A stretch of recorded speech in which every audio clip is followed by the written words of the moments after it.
You know, the United Nations was founded actually to defeat Nazism.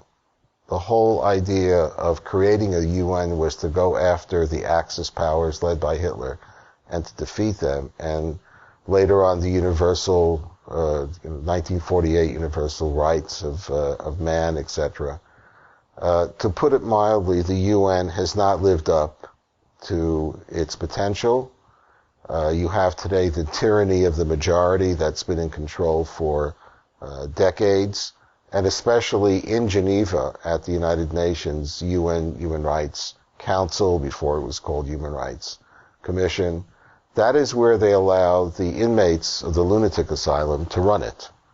So you will have nations like Iraq, Saudi Arabia, Iran, Cuba, all involved allegedly in speaking up for human rights, when really what they're doing is making sure that they're not brought before the docket, making sure that the voices of the dissidents are never heard.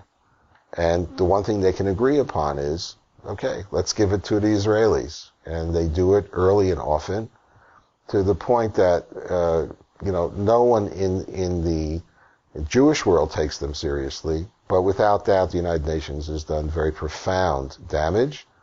And even with the implosion in the Arab world today, you sort of like have, in some ways, the head of the chicken has been cut off, but they're still doing the same thing.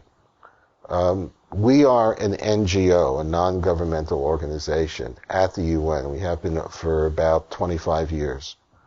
It meant we had to make a presentation. I had to testify at the UN in front of 20 countries. It was a strange experience, having grown up in the streets of New York and always been on the outside protesting, and in front of countries like the Ukraine, Russia, China, Algeria. And in the end, we won 20-0.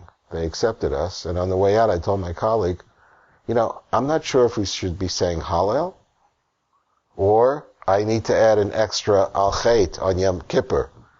But we have obviously sort of leveraged access to the system to first of all, to monitor what's going on, and occasionally to do some things.